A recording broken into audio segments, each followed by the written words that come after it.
கர்த்தருடைய பரிசுத்த நாமத்துக்கு ஸ்தோத்திரம். கிறிஸ்துவின் நாமத்தினாலே உங்கள் அனைவரையும் வாழ்த்துகிறேன்.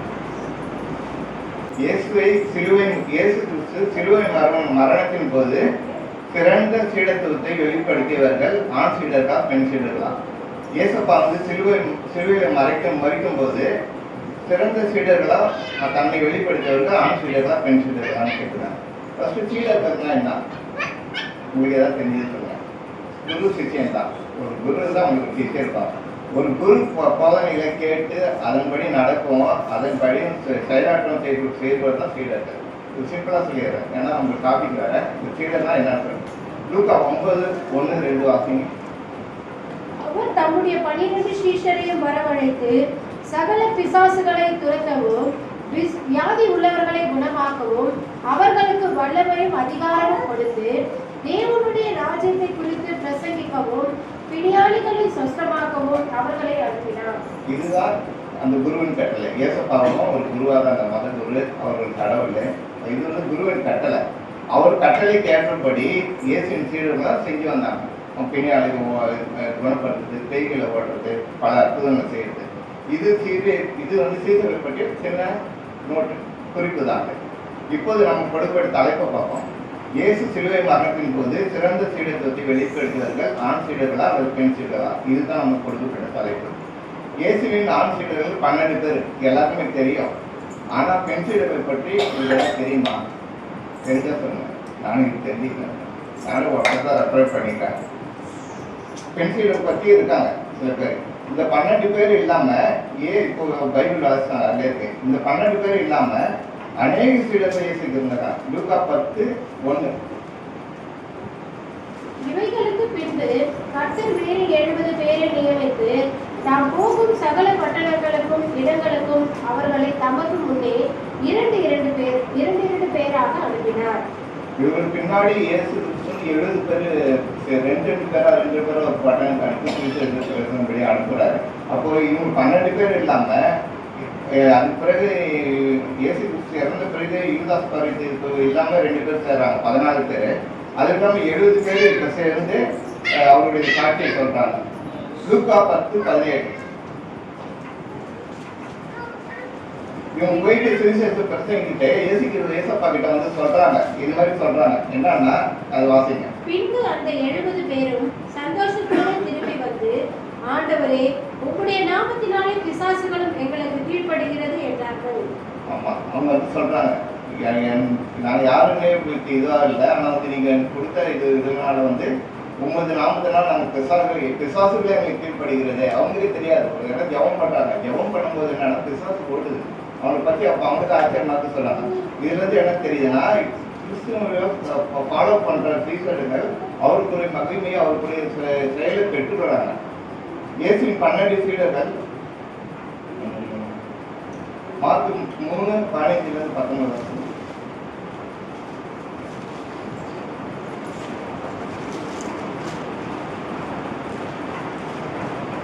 வியாதிகளை குணமாக்கி பிசாசுகளை துரத்தும்படி அவர்கள் அதிகாரம் உடையவர்களாய் இருக்கவும் அவர்களை ஏற்படுத்தினார்.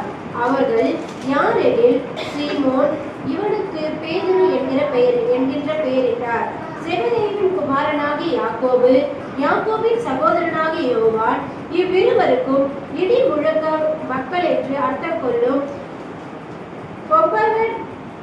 கேஸ் என்கின்ற பெயரிட்டார். அந்திரேயா, பிலிப்பு, பர்தலோமியோ, மத்தேயு, தோமா, அல்பேயுவின் குமாரன் யாக்கோபு, ததேயு, கானானியன் ஆகிய சீமோன், அவரை காட்டிக் கொடுத்த யூதாஸ் காரியோத்து என்பவர்களே. இந்த 12 சீசர்கள் பத்தி உங்களுக்கு தெரியல எல்லாருமே. ஆனா அந்த 12 சீசர்கள் வந்து ரொம்பவும் இயேசு கிறிஸ்து ஏற்றுன பிறகு இயேசு சீடரான பிறகு கொடூரமாக கொலை செய்யப்படுறாங்க. கொலை செய்யப்பட்டு இயேசுக்காக ரத்த சாட்சியாக மறிக்கிறாங்க. அதில் யோவான் மற்றும் யூதாஸ் காரியத்தை பற்றி தான் நமக்கு பைபிளில் குறிப்பிட்டு. யோவான் வந்து அகல மரணம் அடையாமல் 100 வயசு பூர்ண வயதுகளாக மறித்தாருனோ, யூதாஸ் காரியத்தை 4 குறிப்பிட்டாருன்னு நமக்கு பைபிளில் போட்டிருக்கேன். மற்றவங்க எப்படி இறந்தாங்கன்னு சொல்லிட்டு பைபிளில் குறிப்பிடலாம். இருந்தாலும் நான் ஒரு புக்கில் படித்தேன், அது வந்து உங்களுக்கு சொல்கிறேன். சீமோன் ஃபர்ஸ்ட் ஏசப்பா ஃபர்ஸ்ட் எதுல வந்தா சீமோன் தான் முதல்ல வராரு. சீமோன் பேதுரு வந்து சிலுவையில் தலைக்காக மறிக்கிறார், தலைக்காக சிலுவையில் அறையிறாங்க. ஏன்னா அவர் வந்து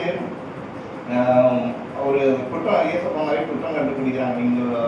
நீங்கள் இது மறுதளிக்கணும், நீங்கள் வந்து அங்கே போய் பிரச்சனை பண்ணி எல்லாரையும் மாற்றுறீங்க அப்படின்னா மாறக்கூடாது. இந்த மாதிரிலாம் இந்த முறை அவர் மறுதளிக்கிறார்.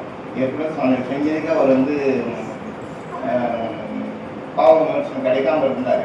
அப்போ என்ன செய்யறாங்க, அவர் திருவிழா அவங்க மனைவி அப்படிதான் சீமோனுக்கு மேரேஜ் ஆகிட்டு அவர் மனைவி இருக்காங்க. மனைவியும் அவர் கண் எதிர்த்து வந்து திருவிழா அறையிறாங்க. அவங்க மனைவி அறையும் போது அவர் கொலை செய்யும் போது அவங்க அவர் பார்க்கணும்னு சொல்லிட்டே செய்கிறாங்க. ஆனால் அவங்க பார்க்கறது என்ன சொல்கிறார், அவர் ஏசப்பா அவன் நினச்சிக்கோ, அவர் மறுபடியும் நினச்சிக்கோன்னு சொல்லிட்டு அவங்களும் வந்து மரணம் அடைகிறாங்க. அதுக்கு பிறகு இவர் அவர் திருவிழா அறையும் போது அவர் என்ன சொல்கிறாருன்னா, ஏன்னா வந்து நீங்கள் டைரக்டாக அப்ரண்ட் பண்ணாதீங்க, நான் வந்து தலைக்கீழாக இது திருவிழா அறைங்க, ஏன்னா அதுக்கு அருகதை இருக்கிறார். அது மாதிரி அவர் மறிக்கிறார், திருவிழா தலைக்கீழாக மறிக்கிறார். அந்திரேயா வந்து ஸ்ட்ரென்த்து, அவர் பேர் அந்திரேயா இதுக்கு வந்து பலம் உள்ளவருங்கிற அர்த்தம். அவர் வந்து எக்ஸ் வடிவ சிலுவையில், அவர் எக்ஸ் டைரக்டாக எக்ஸ் வடிவ சிலுவையில் அவர் இது எல்லாமே வந்து ஏசப்பா பற்றி பிரசங்கிக்கிறதுனால தான் அவங்க இதை கண்டுபிடிச்சி அவங்க வந்து பண்ணுறாங்க. எக்ஸ் வடி சிலுவைனா இப்படி இருக்கும், கையை காலை ரெண்டு கையை காலை கட்டிடுறாங்க, கட்டிட்டு அப்படியே அந்த இடத்துக்கு தொங்குறாங்க. ஏதோ ஆணை ஏதாவது அடித்தா கூட சீக்கிரமே இறந்துடுவாங்க. ஆனால் இந்த இது என்னன்னா உபாதையாக இருக்கும் ரொம்ப. அப்படி இருந்து அவர் அந்திரேயா இருந்தார். அப்புறம் யோவான் வந்து ரொம்ப இயேசுக்கு அன்பான சீடன்னு சொல்கிறாங்க. யோவான் வந்து பல இவரு தான் வந்து ஆயுஷ் ஃபுல்லாக இருந்து சாகிறாரு. ஆனாலும் வந்து அவர் வந்து ரொம்ப துன்பப்பட்டாங்க. ஒரு முறை எண்ணெய் கொப்பரையில் போடுறாங்களாம். ஆனால் ஆண்டவர் வந்து அவரை காப்பாற்றுறதா சொல்கிறாங்க. பின்னாடி அவர் நிறைய ஆலயத்தெல்லாம் கட்டி எழுப்பி அதனால நிறைய பேர் ரட்சிக்கப்பட்டு அப்புறமா வந்து பூர்ண வயதுள்ளவர் அவர் மறிக்கிறாரு. அப்புறம் வந்து சகோதரன் மகன் யாக்கோப்பு, இவர் வந்து வாளாக வெட்டி கொல்லப்பட்டதாக சொல்கிறாங்க. அப்புறம் நாத்தான்மையில பத்தலமேனி, இவர் வந்து பெரிய அரச குடும்பத்தை சேர்ந்தவர். இவருக்கு தான் ரொம்ப சோகமாக நடந்திருக்கு. இவர் என்ன பண்ணுறாங்க, உயிரோட சோழ குறிக்கிறான். நிறைய பேர் அந்த விட்டு வீடு அந்த விட்டுட்டு எங்கள் இதுக்கு வாங்க காலால் வணக்கன்றவங்க இப்போ நடக்கிற மாதிரி தான் இருக்குது. அதுமாதிரி பண்ணும்போது அவர் எதுலையுமே அவர் வந்து இது பண்ணார், தோலை குளிச்சுட்டு அப்புறம் அவர் பித்தளை செஞ்சு தலையை வெட்டி பண்ணதான் இருக்கு. பிலிப்பு, இவர் வந்து சிலுவை மரத்தில் கட்டிட்டு கல்லுலேயே அடித்து சாவடிச்சு தான் போட்டுருக்கேன். தோமா, இவர் தான் இந்தியாவில் வந்து ஏசப்பாவை பற்றி கொள்கையை ஃபுல்லாக பரப்புறாரு. எல்லா இடத்துலையும் சொல்லிட்டு நிறைய விசுவாசிகள் சேர்க்கிறாரு. அங்கேருந்து ஆலயத்தை கட்டுறாரு, அது மாதிரி பண்ணுறாரு. ஒரு முறை வந்து அந்த மன்னர் தெரியல அவர் கூப்பிட்டு, இவர் வந்து ஒரு பில்டராக இருந்தார். அது எல்லாமே கட்டி அந்த தருணம் இன்ஜினியர் இருந்தார். ஒரு பணத்தை கொடுத்து நீ வந்து எனக்கு கட்டி முடியுன்றாரு. ஆனால் அதை எடுத்து வந்து ஏழைங்களுக்கும் விசுவாசிகளுக்கு அப்படி கொடுத்து தடை பண்ணிக்கிறாரு. அது தெரிஞ்சு என்ன செய்கிறாரு, தோமாவையும் எங்கே பார்த்தாலும் அவர் சாகடிக்கிற மாதிரி அவர் ஆர்டர் கொடுக்குறாங்க. அப்போ சின்னமலை என்ற இடத்துல வந்து அவர் ஜெபத்தில் இருக்கும்போது தோழிச்சு அவர் வந்துட்டு ஈட்டியால் கொடுத்தி அவர் இறந்துதான் சொல்கிறாங்க. இன்னும் கூட அது வந்து சென்ட் தாமஸ் மாவட்டம்னு சொல்லப்படுதான். அவருடைய ஸ்டாச்சு, அவருடைய கல்லறை வந்து அவர் பண்ணப்பட்ட இடத்து சாந்தம் அங்கே இருக்கு. அப்புறம் மத்தை, இவரும் கல்யாணத்துக்கு சாகடிக்கிறாங்க. அபியன்குமார் யாக்கோப்பு, இவரும் தெளிவாக கொல்லப்படுறாங்க. அப்புறம் இன்னொரு சீமான் இருக்காரு, தீவிரவாதியானப்பட்ட சீமான், அவரும் தலைவெட்டி கொலை செய்கிறாங்க.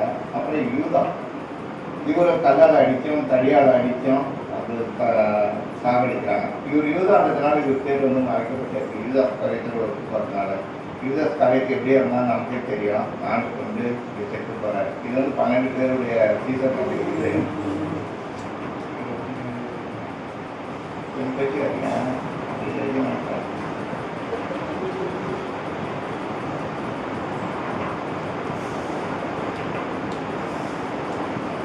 இது வந்து முன்னாடி ஆண் சீடரை பற்றி பார்க்கலாம். இப்போ பெண் சீடர் ஆணுன்றது கொஞ்சம் ஈஸியாக தான். அந்த காலத்தில் வந்து பெண்களாக நிறைய ரெஸ்ட்ரிக்ட் இருந்தது. இப்போ சாப்பிடக்கூடாது, பண்ணக்கூடாது, பேசக்கூடாது. அதையும் தாண்டி அவங்க ஊழியம் செய்யறாங்கன்னா அது பெரிய விஷயம். அவங்க மார்க் 16 வந்தாங்க.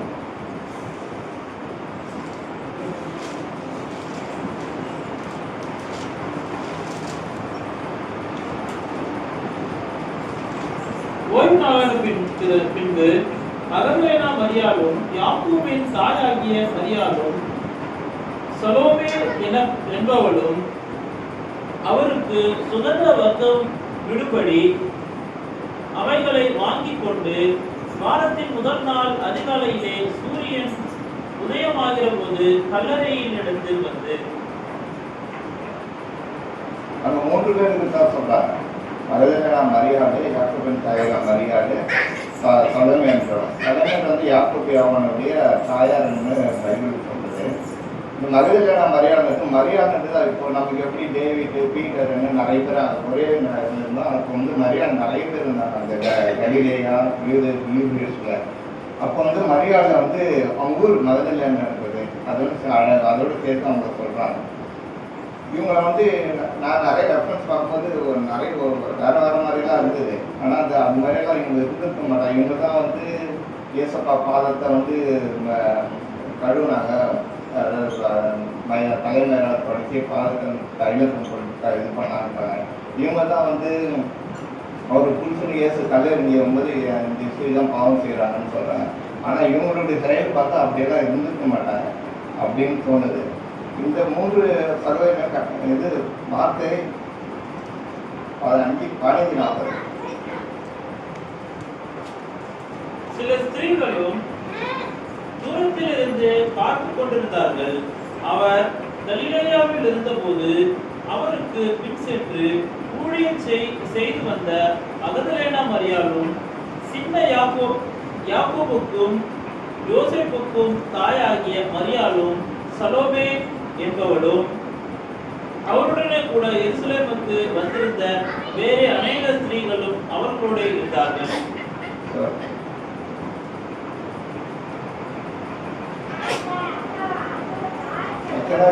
மகதலேனா மரியாளுடைய வாழ்க்கையை பார்க்கும்போது இவங்க வந்து 7 பிசாசுகள் பிடிச்சிருந்தா சொல்றாங்க. அந்த வசனம் எங்க இருக்குன்னு தெரியல. 7 பிசாசுகளை பிடிச்சிருக்காங்க. அதை இயேசப்பா வந்து ஓட்டுறாரு. அவங்க 7 பிசாசு பிடிச்சிருந்தாங்கனாக்கா இவங்களாம் போயிட்டு வாண்டடா என்னை வந்து எனக்கு பிசாசு பிடிச்சி ஓட்டுன்னு சொல்லியிருக்க மாட்டாங்க. இல்லைன்னா யாராவது கூட்டின்னு போயிருப்பாங்க. இல்லைன்னா இயேசப்பா அந்த வழியாக போகும்போது அவங்க பார்த்து அதை கொடுத்துருப்பாங்க.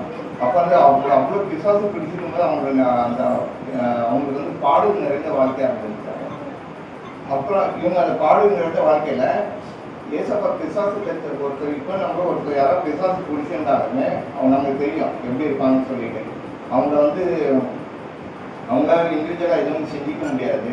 அப்புறம் வந்து யார் என்ன சொன்னாலும் கேட்க முடியாது, பார்க்க முடியாது. அந்த பிசாசு என்ன கிரியை செய்து அதுதான் ரிஃப்ளெக்ட் பண்ணிக்கிறேன். அதுமாரி இருந்தாங்க. ஆனால் ஏசப்பா போயிட்டு விடுதலை கொடுத்த உடனே அவங்களுக்கு வந்து விடுதலை பெற்ற மரியாதை மாறுறாங்க. இயேசு விடுதலை அந்த இடத்துல கொடுக்குறாரு.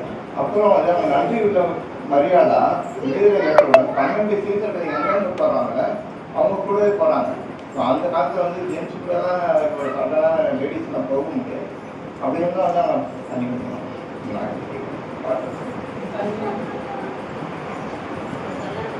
அப்போ இது 12 சீடர்களும்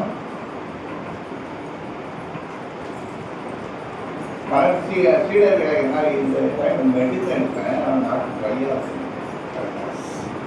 12 சீடர்களும் எங்கெங்க போகிறாங்களோ அங்கே வந்து இவங்களும் சேர்ந்து போகிறாங்க. அப்போது ஜென்ஸ் ஸ்கூலில் போகும்போது லேடிஸ் சேர்ந்து போகிறாங்கன்னா அது ரொம்ப ரொம்ப கஷ்டம். கடைசியோட ஆண்டவர்களோடு இருக்கிறாங்க. அதே மாதிரி ஆண்டவர்களோட வீட்டுக்கும் கூட இருக்காங்க மரியம்மா, அதாவது மதர்கனா மரியம்.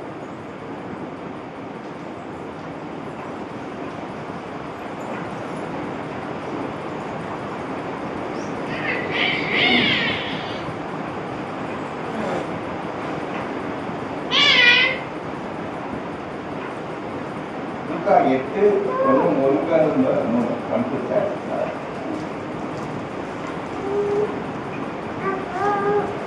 பின்பு அவர் பட்டணங்கள் தோறும் கிராமங்கள் தோறும் பிரயாணம் பண்ணி தேவனுடைய ராஜ்யத்திற்குரிய நற்செய்தியை கூறி பிரசங்கித்து வந்தார். 12 அவரோடு கூட இருந்தார்கள்.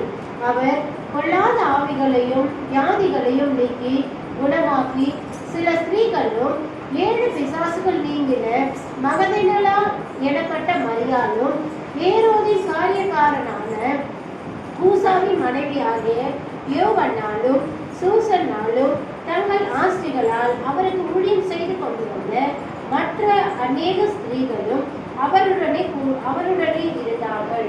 ஆமா, இங்க பாருங்க, அவங்க 3 பேருமே இருக்காங்க.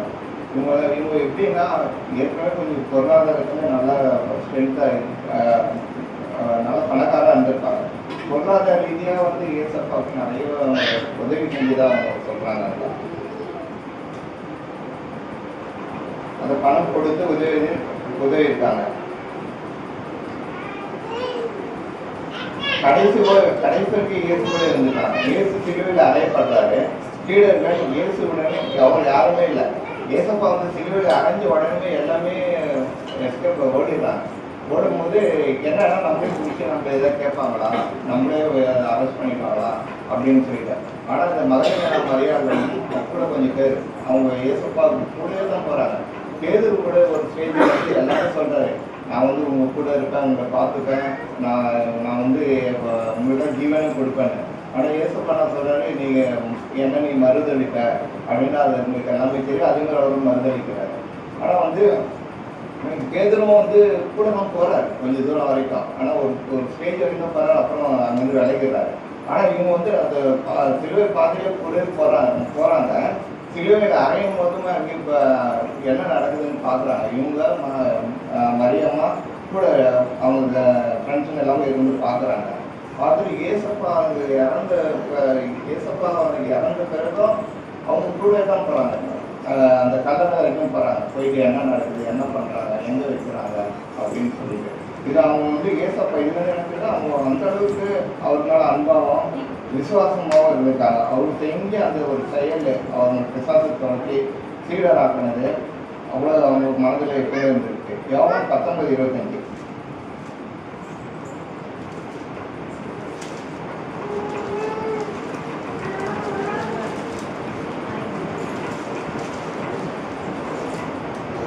இயேசுவின் சிலுவையின் அருகே அவருடைய தாயும் அவருடைய தாயின் சகோதரி கிளையோப்பா மரியாளும் மகதலேனா மரியாளும் நின்று கொண்டிருந்தார்கள். பக்கத்திலே தான் இருக்காங்க. அப்பொழுது இயேசு தம்முடைய தாயையும் அருகே நின்று தமக்கு அன்பாயிருந்த சீஷனையும் கண்டு தம்முடைய தாயை நோக்கி, ஸ்ரீயே, அதோ உன் மகன் என்றார். பின் அந்த சீஷனை நோக்கி, அதோ உன் தாய் என்றார். யோவானை பார்த்து சொல்றாரு. யோவான் ஒரு சீசன் மட்டும் தான் அங்கே கூட இருக்காரு. 12 பேர் 11 வருஷம் இறந்துட்டான் யூதாசு. மற்ற 10 பேர் அங்கே யாருமே இல்லை. யோவான் மட்டும் கூட இருக்கிறாரு. யோவானா அவருக்கு அன்பான செய்ய எங்கே அன்பு இருக்கா அங்கே தான் எப்பவுமே அந்த அனுகூலமாக எல்லாமே அனுசரணையும் இருக்கும். அப்போ யோவானை பார்த்தா சொல்றாரு, நீ தான் உங்களுடைய தாய் மரியம்மாவை நீ ஏற்றுக்கிறான்னு. மரியம்மாவை உன் பையன்னு சொல்லிட்டு 2 பேருக்கும் வந்து ஒரு உடன்படிக்கை ஏற்படுத்துறாங்க. அந்த இது யோவான் 19:25. இயேசுவின் சிலுவையின் அருகே அவருடைய தாயின் சகோதரி கிளையோப்பா மரியாளும் மகதலேனா மரியாளும் நின்று கொண்டிருந்தார்கள். இவங்களும் பென்ஷீடர்கள். இவங்க எல்லாமே இருக்கிறாங்க. கடைசி வரைக்கும் கூடவே இருக்கிறாங்க. மார்க்கு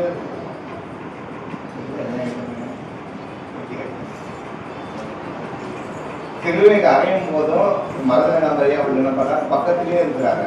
அப்புறம் உடலை எடுத்து சொல்லும் போதும் கூடவே அடக்கம் பண்ண வரையில இருக்கிறாங்க. இயேசு கிறிஸ்துவை கல்லறையில் வச்சிடறாங்க. அடுத்த நாள் ஓய்வு நாளுக்கு அடுத்த நாள் வந்து கல்லறைக்கு வராங்க. வரது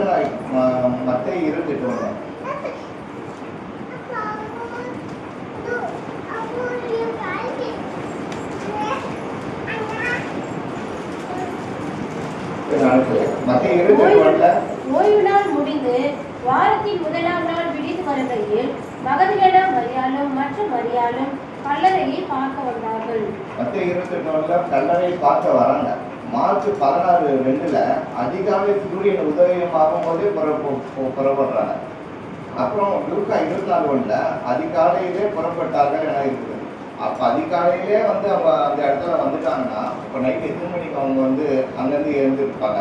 யோவான் 21 என்ன சொல்லுதுன்னா முதல் நாள் காலை எது மட்டும் பண்ணுங்க. யோவான் 21 வாரத்தின் முதல் நாள் காலையில் அதிக இருட்டோடு மகதலேனா மரியாள் கல்லறையிடத்திற்கு வந்து கல்லறையை அடைத்திருந்த கல் எடுத்து போட்டிருக்க கண்டாள்.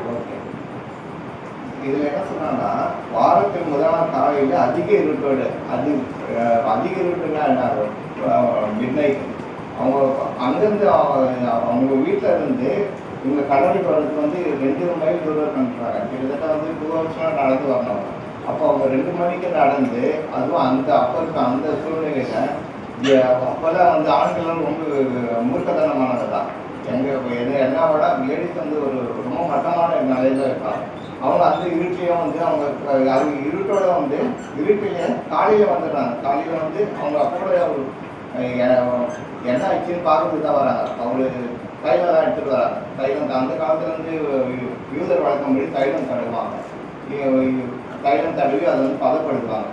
நல்லா சுத்தம் இதாக இருக்கணும், கெட்டு போகாமல் அப்படின்னு சொல்லிட்டு அப்படி வராங்க. அவங்க இவங்க வீட்டுக்கு செல்வதற்கு ஏறக்குறைய 2 மணி நேரம். அப்போ அதிகாலையில் இருட்டோடு இவங்க அங்கே போய் இருக்கிறார்கள் என்றால் இவங்க எத்தனை மணிக்கு எழுந்திருப்பார்கள் தெரியவில்லை. அங்கே நின்று அப்போ அதுவரை நம்ம அது போயிட்டாங்கன்னா அந்த கல்லறையை சீல் வச்சிடுறாங்க. ஏன்னா வந்து ஏசப்பா சொல்ற 3 நாள் எழுந்துப்பன்னு சொல்லிட்டு அது வந்து ஒரு ட்விஸ்ட் பண்றாங்க கூட இருக்கிறவங்க. என்னன்னா அவர் எழுந்துப்பன்னு சொல்றாங்க, ஆனால் ரகசியமாக திருடின்னு கூட போயிடுவாங்க. திருடிட்டு போயிட்டு எழுந்துட்டாரு சொல்லுவாங்க அப்படின்னு சொல்லிட்டு இவங்க போயிட்டு அந்த பிலாத்து கிட்ட வந்து பர்மிட் வாங்குறாங்க. வாங்கியிருந்தா அவர் அங்கே வந்து போர்ச்சேவர் போட்டு அந்த சீல் வச்சுக்கிறாங்க. போர்ச்சேவர் காவலர். இப்போ இவங்க என்ன ஒரு தைரியம் இருந்தாக்கா அந்த போர்ச்சேவர் அவங்க கேட்பாங்க, போர்ச்சேவர் விடிய காட்ட வர போகிறாங்க. எதுவுமே அவங்க மனசில் இல்லை. அவர் எப்படியாவது ஏசப்பா நம்ம பார்க்கணும் அந்த ஒரு இதில் தான் போகிறாங்க. அங்கேயே நின்று அவங்க மனசு கொடுக்க ஏசப்பாட அன்பு, ஏசப்பாவை வந்து இப்போ நம்ம எங்கேயா பார்த்துருந்தோம், என்ன ஆச்சு அவருக்கு நைட்டு வச்சுட்டு வந்தோமே என்ன ஆச்சுன்ற அந்த இதுதான் இருந்தது. யோவான் 20:9. அவர் மரித்தோரிலிருந்து எழுந்திருக்க வேண்டும் என்கின்ற வேத வாக்கியத்தை அவர்கள் இன்னும் அறியாதிருந்தார்கள். அப்போ இவங்க என்ன செய்யறாங்க, இவங்க கல் வந்து புரட்டி இருக்கு. புரட்டுமே இவங்க என்ன செய்யறாங்க, போயிட்டு ஃபர்ஸ்ட் சீமோன் பேதுருக்கிட்ட போய் சொல்றாங்க, ஒரு கல்லறைக்கு வந்துட்டாங்க. இங்கேருந்து எப்படியோ போனானாக்கா எவ்வளோ தூரம் போயிருப்பாங்க, எப்படியோ ஒரு 1 கிலோமீட்டர் 1/2 கிலோமீட்டர்லாம் ஓடிக்கணும். அந்த இதுலேயே என்னடா கல்லறை திறந்துருக்கு அப்படின்னு சொல்லிட்டு. அப்போ சீமோன் கொஞ்சம் வயசானான்னு நினைக்கிறேன், கூட ஒருத்தர் வர யோவானா இருக்காரு. அவங்க முன்னாடி ஓடி வந்து பார்க்கும்போது ஏசப்பாவுடைய தலையில சிம்மாடு தனியா இருக்கு, சீரெல்லாம் தனியா இருக்கு. இவங்க வந்து பார்த்துட்டு ரிட்டர்ன் வந்துடுறாங்க. வந்துட்டு இது போல துணியெல்லாம் இருக்கு காணணும் அப்படின்னு சொல்லிட்டு வந்துடுறாங்க. வந்துட்டு என்ன சொன்னா பழைய இடத்துல அவங்க போயிடுறாங்க, வீட்டுக்கு அவங்க இடத்துக்கு போயிடுறாங்க. ஆனா இந்த அம்மா மட்டும் அங்கேயே உட்காந்து அழுதுட்டு இருக்காங்க, இது என்ன காணுதுன்னு சொல்லிட்டு. இது ஒன்று ஒரு அதிசயம் பாருங்க, அவங்க போயிடுறாங்க. இவங்க அழுதுட்டு என்ன பண்றாங்க, அந்த கல்லறை குனிஞ்சி பார்க்குறாங்க. குனிஞ்சி பார்த்தாங்க அந்த 2 சீடர்கள், வாலிப சீடர்கள் தலையில ஒருத்தர் தலைமாட்டை உட்கார்ந்துருக்காங்க. தலையில ஒரு தலைமாட்டிலையும் கால்மாட்டை ஒருத்தர். ஆனா இதே வந்து ஏன் அந்த பேதுருக்கோ யோவானை வந்து பார்க்கும்போது அவங்களுக்கு அது தெரியல. அவங்களுக்கு அப்போ வந்து இவங்க மனசுல என்னன்னா, இவங்க மரியாதை சேர்ந்துதான் சொல்றாங்க. இவங்க மதன மரியாதை என்ன நினைக்கிறாங்கன்னா, அவர் உயிர் தெரிஞ்ச 3ஆம் நாள் உயிர் தெரிஞ்சுக்கான்னு சொன்னதே அவங்க வந்து விசுவாசிக்கிறாங்க. ஆக்சுவல் பிளைண்ட் ஆகிட்டாங்க. அவங்க அந்த டைம்ல என்ன பண்றது என்னன்னு தெரியல. அந்த சுச்சுவேஷன் நம்ம வந்து பார்த்தா தெரியும், ஒரு பயந்தான் நம்ம ஆட்கொள்ளும்.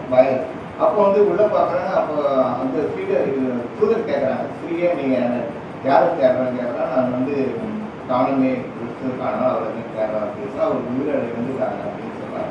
அப்போ கூட அவங்களுக்கு நம்மள கத்திரிய காதில் வாங்கிக்கிறாங்க. வெளியே வராங்க, எங்கிட்ட பார்க்குறாங்க, உள்ள போகல அவங்க. அப்போ வந்து ஏசப்பா வந்து அவங்களுக்கு தரிசனம் ஆகுறாங்க. தரிசனம் ஆகும்போது அப்போ கூட அவங்க வந்து என்ன நினைக்கிறாங்க, எனக்கு அவர் ஏசப்பான்னு நினைக்கல, அவங்க தோட்டக்காரன் தான் நினைச்சுக்கிறாங்க. தோட்டக்காரன் நினைச்சிட்டு அவங்க என்ன செய்யறாங்க, எங்கே வச்சிருக்கீங்க, என் கிறிஸ்துவ எங்கே வச்சிருக்கீங்க சொல்லுங்க, நான் போயிட்டு நான் எடுத்துக்கிறேன், நான் பார்த்துக்கிறேன் அப்படின்றாங்க. இவங்க செஞ்சனால இவங்க என்ன ஒரு தைரியம் இருந்தாங்க, அது அவ்வளோ ஒரு இப்போ 200 பவுன் உடல் தானது. இவங்க எப்படி இண்டிவிஜுவலாக போய் எடுப்பாங்க, அதுதான் அவர் மேலே கொண்ட அன்பு, அவர் மேலே கொண்ட விசுவாசம் அவங்களுக்கு இருக்கு. அப்போ ஏசப்பா இதில் வந்து சில விஷயம் படித்தேன். அது என்ன சொல்லுதுன்னா, ஏசப்பா டைரக்டாகவே எல்லாருக்கும் வந்து அவர் இருந்த சாயில வந்து தரிசனம் கொடுக்கல. இருந்த சாயில தரிசனம் கொடுத்துருந்தா அவங்க கண்டுபிடிச்சிருப்பாங்க. ஏன்னா வந்து அவர் வந்து இந்த சாயில விட்டு வேற சாயிலுக்கு போயிட்டாரு. அப்போ வந்து அவங்க அந்த இடத்துல அவர் வந்து தரிசனம் அவங்க வந்து தரிசனம் காட்டு சொல்றாரு. மரியாதைன்றாரு. மரியாதைன்னு சொல்ல மட்டும் அந்த வேர்டு எல்லாம் சேர்த்து அந்த இப்போ பழக்கப்பட்ட வார்த்தைன்னு சொல்லி எனக்கு அப்படி பதவின்னு சொல்லிட்டு அவர் அணைக்கவோ இல்லை கால் விட போகிறான்னு தெரியல. அப்போ வந்து ஏசப்பா நான் சொல்கிறேன், எனக்கு தொடரல, எனக்கு இன்னும் நேரம் வரல, ஏன்னா அவர் பரிசுத்தம் ஆகிட்டாரு அப்படின்றாரு. ஆனால் முதல்ல பெண் சீடர்னாக்கா முதல்ல இவருக்கு ஏசப்பா வந்து தரிசனமானது இவங்க தான். முதல்ல பேசத்த இவங்க கிட்ட தான். என்ன யாரை தேடுற அப்படின்னு கேட்கறதுக்கு ஒரு 4 வார்த்தை சொல்றது. முதல்ல பார்க்கறது இவங்க தான். ரெண்டாவது வீட்டிலிருந்து செஞ்சு சீடர்கள் வந்து சொல்கிறேன், நான் வீட்டில் சொல்லிட்டு சீடர்களுக்கு போய் சொல்லுன்றாங்க. அதுக்காக நான் ஒரு லேடி போயிட்டு எல்லாருக்கும் போயிட்டு உடனே அப்படின்னு சொன்னால் அதை அக்செப்ட் பண்ண மாட்டேன், ஏற்றுக்க மாட்டாங்க. அதையும் போயிட்டு அவங்க சீடர்கிட்ட போயிட்டு சொல்கிறாங்க, சொல்லி இது பண்ணுறாங்க.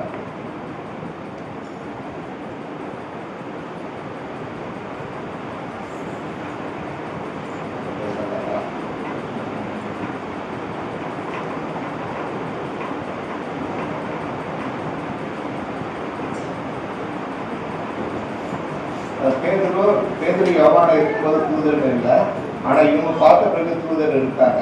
சொல்லி முடிக்கும் போது இயேசு வந்து அங்கே நிற்கிறாரு. அப்போ இயேசு தான் தோட்டக்காரன்னு அவங்க நினைக்கிறாங்க. போயிட்டு அந்த இயேசு முதலாவது பேசிய வார்த்தை, ஸ்திரீயை ஏன் அழுகிறாரு, யாரை தேடுகிறாருன்னு சொல்றாங்க. முதலாவது காட்சியும் கொடுக்குறாரு. அவங்க அம்மாவை கூட கிடைக்கல. நம்ம மேரி அம்மாவோட கூட அவங்களும் சீரியஸ் தான்.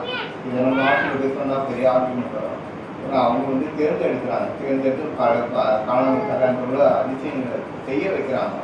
அவங்க சொல்லி தான் அது ஆகுது. இயேசு முதலில் மரியாதைகள் பேசுகிறார். தூதர்கள் பார்த்தீங்கன்னா தூதர்கள் பார்த்து பயப்பட்டார். இந்த டைம்ல யாரும் சேவலை பார்த்து அஞ்சல, இதே முழுக்க இயேசப்பாவை நம்ம பார்த்தாலே போதும் அப்படின்னு சொல்லிட்டு இருக்காங்க. இப்படியா வந்து இவங்க வந்து அநேக அதுக்கு பிறகு 12 சீடர்களோட கூட சேர்ந்து நிறைய அற்புதமான அடையாளங்களும் எனக்கு செஞ்சதாக பைபிள் இருக்கு. சலோமி, அப்புறம் 2-3 பேர் நிறைய பேர் இருக்காங்க. ரெஃபரன்ஸ் நிறைய பேர் எடுக்கல. இவங்க வந்து பெண் சீடராக பார்க்குறோம். ஆண் சீடர்னு பார்க்கும்போது நிறைய பேர் இருக்காங்க. அதில் குறிப்பாக எடுக்கணும்னா பேதுரு எடுத்துக்கலாம். பேதுரு வந்து தான் முதன்மையான சீடர். பேதுரு வந்து அப்போ அவர் வந்து உங்களுக்கு தெரியும், வலையில் மீன் பிடிக்கும் போது ஃபஸ்ட்டு அவரை தான் கூப்பிட்டுறாரு. உங்கள் மனுஷனை பிடிக்கணும், அப்போ நீங்கள் வந்துருந்தாங்க அப்படின்னு சொல்லிட்டு அவர் முதன்மை சீடராக இருக்கிறார் பேதர். இது சாயங்காலம் வந்து டைம் இல்லை. இந்த 12 சீடர்களை நான் பார்க்க இருப்பது அப்போ சொன்னாங்க பேதுரை பற்றி தான். இதில் படிக்கிறாங்க. யார் இந்த பேதுரு? இவரது சிறப்பு அம்சங்கள் என்ன? துடிப்பு மிக்க இவர் இயேசுக்காக என்னென்ன செய்தார், என்னென்ன தியாகங்கள் செய்தார்? இயேசு கிறிஸ்து உயிர்த்தெழுதலுக்கு பின் எப்படி ஊழியம் செய்தார்? படிப்பறிவில்லாத இவர் எப்படி ஞானமாக பேசினார்? இப்போ எப்படி இவர் சிலுவையில் தலைகீழாக மறித்தார் என்பதெல்லாம் சற்று நாம் தெளிவாக பார்ப்போம். அப்போஸ்தலன் பேதுருக்கு சீமான் என்றும் கேபா என்றும் ராயக்கர் என்றும் பேர் இருக்கு. சீமான் இருக்கு. ஃபர்ஸ்ட் சீமான் தான் கூப்பிடுறாரு. அப்புறம் இயேசப்பா தான் பேதுருன்னு மாத்துறாரு. பேதுருன்னா கற்பாறைன்னு பாறைன்னு அர்த்தமா, கேபான பாறை. இதே வந்து இப்போ சென்னையில் ஒரு இடம் இருக்கு ராயபுரம்னு சொல்லிட்டு, அதுக்கு முன்னாடி ராயபுரம் தான் இருந்துக்கலாம். அப்புறம் தான் அது சொல்லிட்டு ராயபுரம் ஆகிட்டு. நீங்கள் இருக்கு, நான் எனக்கு ரொம்ப நான் நிறைய முறை ராயபுரம் போயிருக்கேன். அந்த பீச் போய் பார்த்தீங்கன்னா நிறைய பாறைகளாக தான் இருக்கும். இந்த சுனாமி வந்த பிறகு அந்த இடம் தப்பிச்சதுக்கு காரணம் பாறை தான். பாறைகள் அந்த இயற்கையிலே பாறைகள் வந்துருக்கு அந்த இடத்துல. அப்போ ஒரு வேளை இவரும் அந்த இடத்துல வந்திருக்கலாம் அப்படின்னு சொல்லிட்டு ராயபுரம்ன்ற பேர் வந்து இது வரைக்கும் வந்து இருக்கு அப்படின்னு சொல்லிட்டு ஒரு வரலாறு குறிப்பு சொல்லுது. இவர் தகப்பனார் பெயர் வந்து யோனா, தாய் பெயர் வந்து தெரியல. மாமியார் ஒருத்தர் இருந்ததாக வந்து சொல்கிறாங்க. அவங்க பேர் வந்து இதுக்கு சுட்டி காட்டுல. இவருடைய சகோதரர் தான் அந்திரேயா, யாக்கோபு என்றார். பேதுரு, அந்திரேயா, யாக்கோபு, யோவான், இவங்க 4 பேர் தான் ரொம்ப இயேசு வந்து அன்பான சீடர்கள். இந்த 4 பேர் எப்பவுமே அவங்க கூட இருப்பாங்க. இவங்க 4 பேர் எப்பவுமே மீன் பிடிக்க போவாங்க. இந்த 4 பேர் மீன் பிடிக்கும் போது தான் இயேசு செஞ்ச அந்த அற்புதம் கூட நடந்திருக்கு. ஆக்சுவலாக பைபிள் இருக்கா என்னன்னு தெரியல, நான் படிச்சு இதில் ரெஃபரன்ஸ் நான் சொல்கிறாங்க. இந்த பேதுரு, யோவான், யாக்கோபு, அந்திரேயா 4 பேருமே இயேசு கிறிஸ்துவனுடைய சீடராக வரதுக்கு முன்னாடியே யோவான் ஸ்நானனோட சீடராக இருந்திருக்காங்க. யோவான் ஸ்நானனை பற்றி இயேசு அப்பாவை பற்றி சொல்றது யோவான் ஸ்நானகிட்ட வந்து பேதுரு யோவானை தான் போய் சொல்கிறாங்க. அப்புறம் யோவான் அனுப்பி தான் நீ வந்து அவர் என்னென்ன அவர் மூலமாக என்னென்ன வெளிப்பாடு நடந்திருக்கு, என்னென்ன வந்து அதிசயம் செஞ்சிருக்காருன்னு யோவான் ஸ்நானகி கேட்டு தெரிஞ்சிருக்கிறார் அப்படின்னு ஒரு குறிப்பு இருக்கு. 12 பேருக்கு சீமோன் பேதுரு ஃபர்ஸ்ட். சீமோன் பேதுருக்கு தான் எல்லா கூட பார்த்தா இருப்பார். முதல் சீமோன் பேரு தான். சீமோனுடைய படகுல தான் ஏசப்பா அடிக்கடி போராடலாம். சீமோனுடைய படகுல தான் வந்து ஏசப்பா உட்கார்ந்து பிரச்சாரம் பண்ணலாம். எப்படி முள்ளுக்கு வந்து மகிமை வந்துதான், எப்படின்னா இயேசுக்கு ஒரு கவிதை இருக்கு. இயேசுக்கு எப்போ கிரீடமாச்சோ அப்பயும் வந்து முள்ளுக்கு வந்து ஒரு ஒரு மகிமை வந்துருக்கு. இது முள்ளுன்றது இல்லை, ஏன்னா அது அவர் தலையில. அந்த மாதிரி இவருக்கு படகுலேயே ஒரு ஒரு மகிமை வந்திருக்கு. ஏசப்பா அப்பா அடிக்கடிப்பா சில பேர் அந்த படகுல உட்காந்து போனவங்களும் நினைப்பாங்க, இந்த ஏசப்பா உட்காந்து போன படகு அப்படின்னு சொல்லிட்டு. இவர் மிகவும் சுறுசுறுப்பு மிக்கவரா, துணிச்சல் மிகுந்தவர். இயேசுவை மிக அதிகமாக நேசித்தார். தனிப்பட்ட முறையிலே கர்த்தருக்கு மிகுந்த வைராக்கியம் கொண்டிருந்தார். அப்போ சொன்னார் பேதுரு, பவுல் என்ன சொல்றாரு பேதுரு குறித்து, நீங்க சபையினுடைய தூணு நீங்க அப்படின்றா. இவர் பிற்காலத்தில் ஜெக்சன்ல நிறைய கோயில் கட்டியிருக்காரு, நிறைய கோயில பிரசங்கெல்லாம் பண்ணியிருக்காரு. பிற்காலத்து பேர் எக்ஸன் சபையின் மிக குருமாரோட இருந்திருக்காரு. கடல் மேல் நடந்து இயேசு போல இவங்க எப்படின்னா ஏசப்பா என்ன செய்யணுமோ அதை நம்ம செஞ்சுக்கணும். ஏசப்பா வந்து அடிக்கடி கேள்வி கேட்கறது அப்படின்னா, ஏசப்பா கிட்ட நிறைய திட்டு வாங்குறவர் அப்படிதான். ஏசப்பா வந்து ஆக்சுவலாக ஃபர்ஸ்ட் வந்து மீன் வந்து பிடிச்சிடுறாங்க. மீன் பிடிச்சிட்டு அந்த விஷயம் உங்களுக்கு தெரியும் போயிடுறாங்க. அதோட அப்போட கடவுளை ஏற்றுல ஏசப்பாவை எப்படின்னா, அது பிறகு 8 months 9 months 10 months கேப் இருக்கு. அவர் கூட தான் இருக்காங்க, அவர் ஒரு மனுஷரை தான் பார்க்குறாங்க. அதுக்கு பிறகு இந்த கடல் மேல் நடக்கும் போது தான் இவருக்கு இவர் கடவுள்ன்ற ஒரு அற்புதம் அங்கே நிகழுது. இது மாதிரி பேதுரு வந்து நிறையவே செஞ்சிருக்காரு.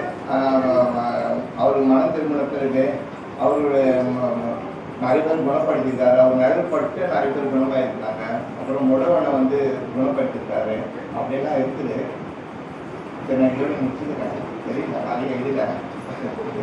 ஆமாம், அதாவது எதுனா எழுதுனா படிச்சுட்ட கூட எல்லாமே எழுதிடுவாங்க. ஒரு கிளான்ஸ் ஒரு ரெஃபரன்ஸ் எழுதணும், எப்படி பேசணும்னு சொல்லிட்டு. பிளாங்காலாம் வரல, இவ்வளோ நாள் பேச எழுதாரு, உங்களுக்கு எப்படி புரியுது தெரியல. இதில் கொடுத்த தலைப்பு வந்து இயேசுவின் சிலுவை மரணத்தில் வந்து அதிகமாக வந்து இன்வால்வ் ஆனது, அதிகமாக வந்து அவங்க அர்ப்பணிச்சது பென்ஷனெல்லாம் ஆன்சீடெல்லாம் கேட்குறாங்க.